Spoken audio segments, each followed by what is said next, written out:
Hello everybody, welcome back to the WorldPainter tutorial. This tutorial I'm going to show you how to create worlds and how you know exactly how big of a world you will need. I always recommend, if you're starting out just now, I recommend starting out small. Try not to go over 1K by 1K. You'll kind of see that with the sizes of the different brushes when you zoom out, etc. This one of course is a 640 by 640 to start out with. That's always a good template to start. Start with a 1K by 1K till you get used to your mountain brushes. From there, expand out till you learn more and more. So I'm going to go ahead and start out with a 1K. That was not 1K. I'm going to go ahead and just start out with a 1K. And then we're going to keep it all the same, the other stuff. You can use all these tools, like if you want to be able to go ahead and lower, you just want a straight up ocean, you can go ahead and just lower this down. And this will make it so you don't have to lower the ocean as much. This is normally what I do. I normally do it at 41, and so that way I don't have to mess with the ocean as much when I'm ready to do the ocean.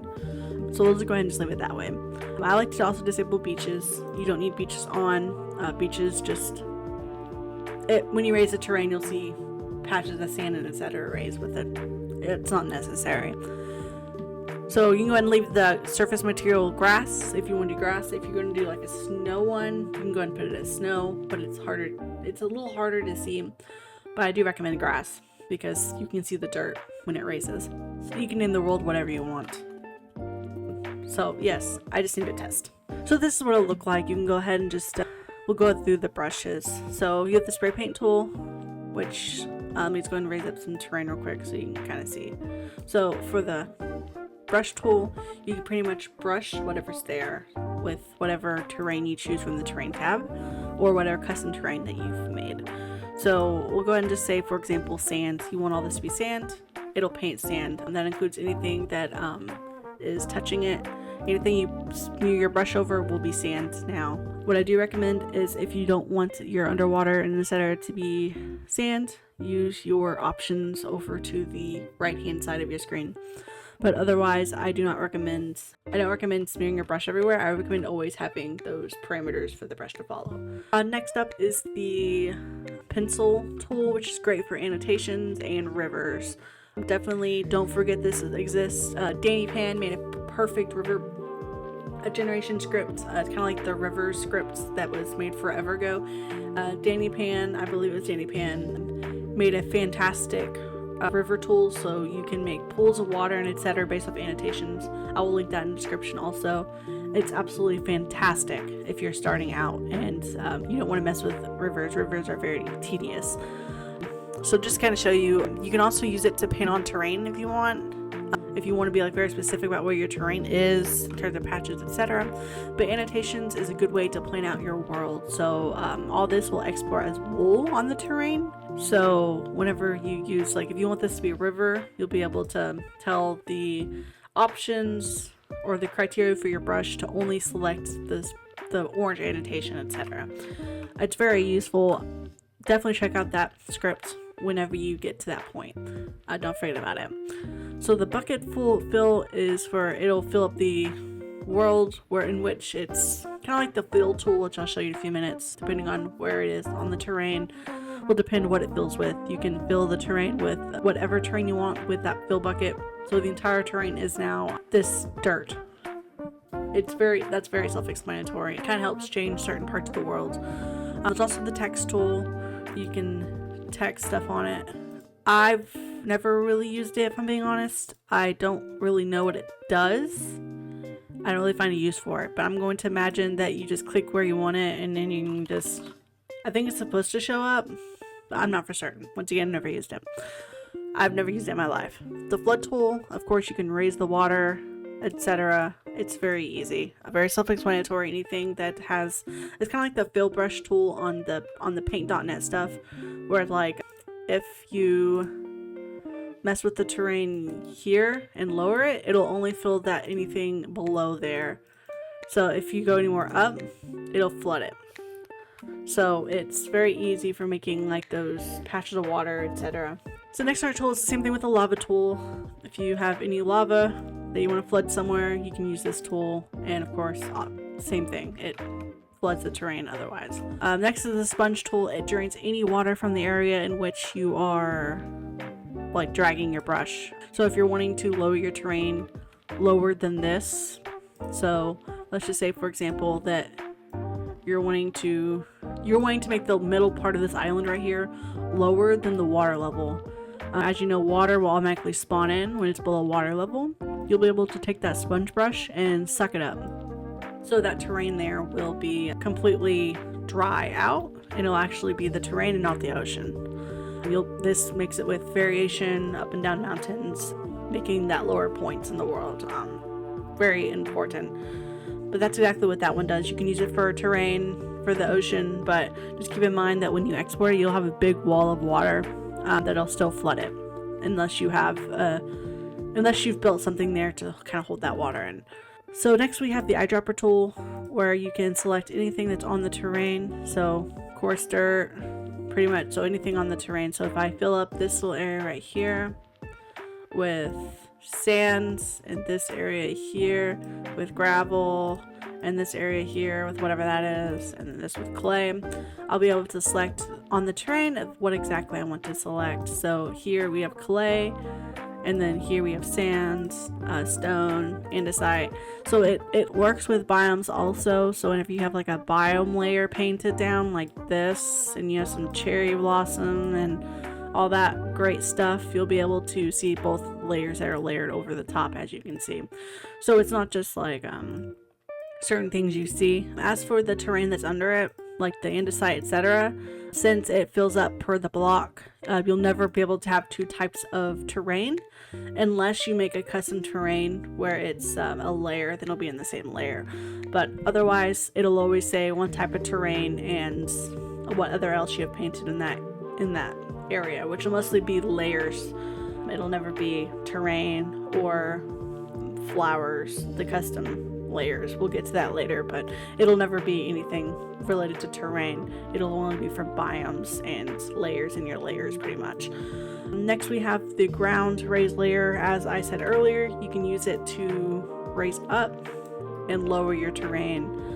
So you'll be able to edit the terrain however you want, and that's what it does. If you decide you don't like it, I like to use a flatten tool. That's what this next tool is, the flatten an area. Whatever area you click on is the area it'll flatten it to. So if you click on this height of 64, it'll flatten everything you drag it across to height 64. It won't be below. And that'll work for any type of height. So if you decide you want to do this height instead, you'll be able to move it. This works great for mountains, for anything you're trying to flatten up. If you decide you don't like a mountain and you've went too far into it and there's no longer an undo, etc.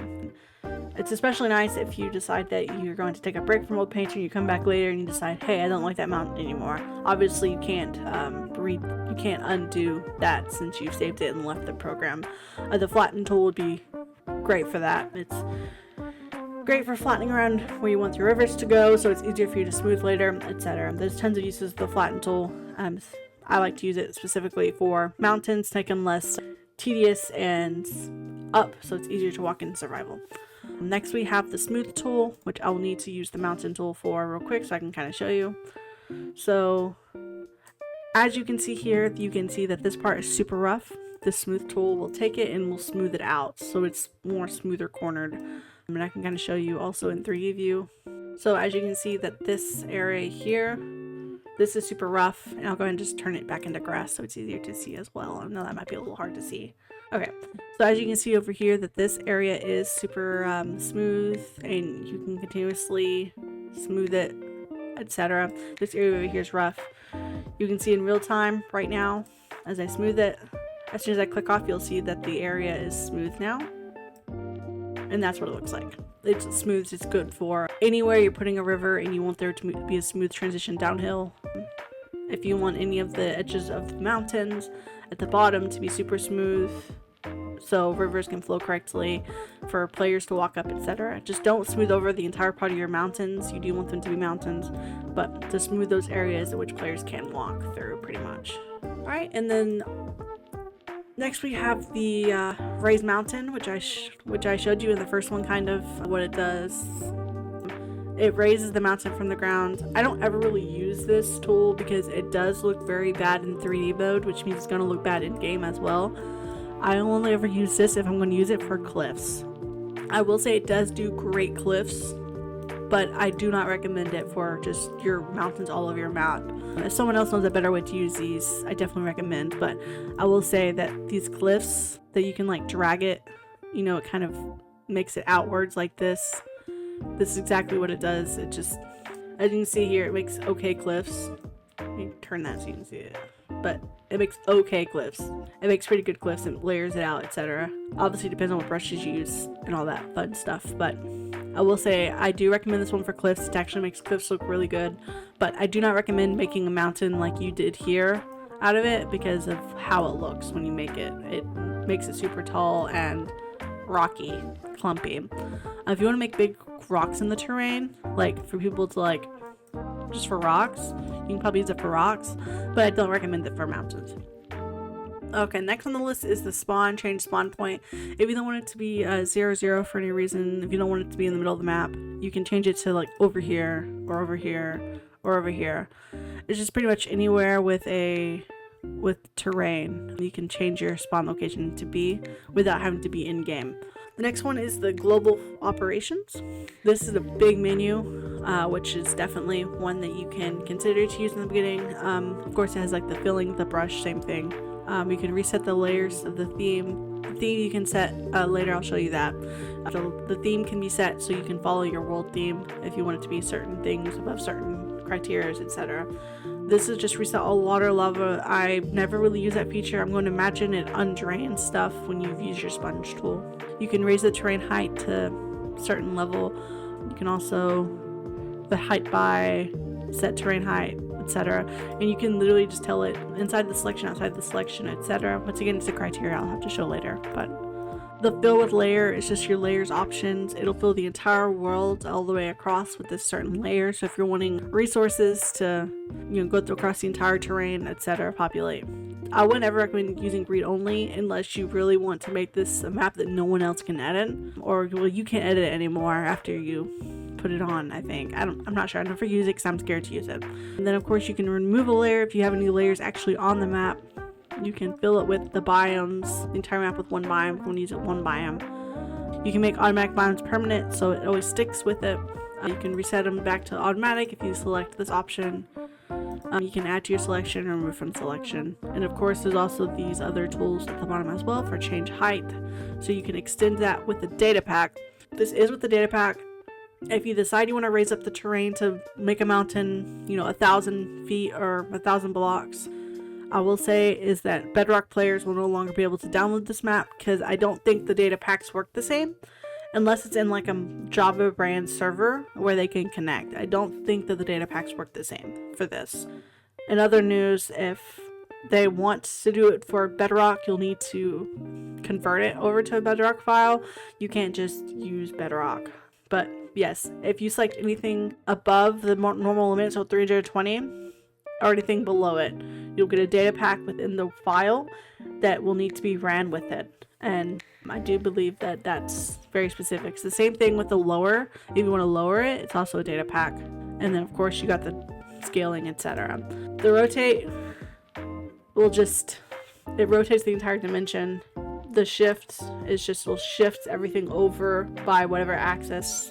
And the scale is the scale factor for, like, as you can see here, like this operation cannot be undone. All associated dimensions such as ceiling dimension and cave will be scaled together. So the dimensions I'll show you later, but I don't know exactly what this does either.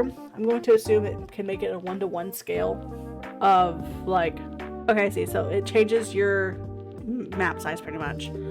I don't use it. I've never used it. If I want to do that, I go somewhere else. But you can also tell it to keep the window open if you want to do repetitive things on this menu. Alright, the next thing is the pyramid tool, which it'll raise a pyramid from the ground, which you will see here, that there's now a pyramid coming out of the ground.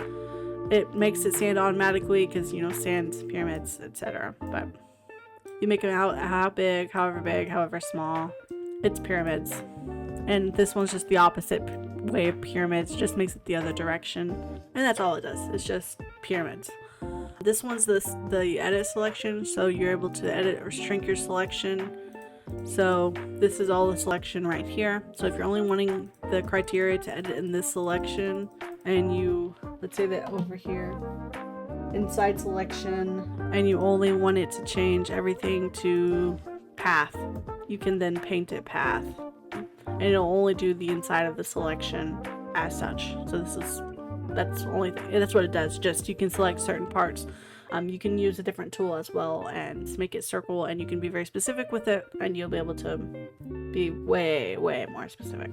Otherwise, that's what this is. And then this next one is to copy the selection. So I just copied it by clicking on it, and I'm able to move it around and mess with it. It's just, that's all this does. It makes copies. It's good for islands, etc. I wouldn't recommend trying to select an entire thing with it unless it's smaller than that selection. And then of course you can clear the selection, so the selection is no longer valid, which it'll be like this, which I've already copied it twice. But anyway, yes, you'll have to clear the selection and you no longer have a selection made. So that is for the tools. The tool settings comes in later. I've never really used it much. I'm sure I may have, I just don't remember. I use a lot of the brush settings over the tool settings. But as you can see here, it's an apply theme, and it kind of tells you like what it does, and it tells you exactly what each tool does. So you can only raise it, lower it, etc. So that's just what it does. You'll have to go through and for certain, test it if you're new. Depends on what you're looking for exactly. But otherwise, I think that this is a good start for you to go. All right, and catch you in the next one. Like and subscribe. Bye.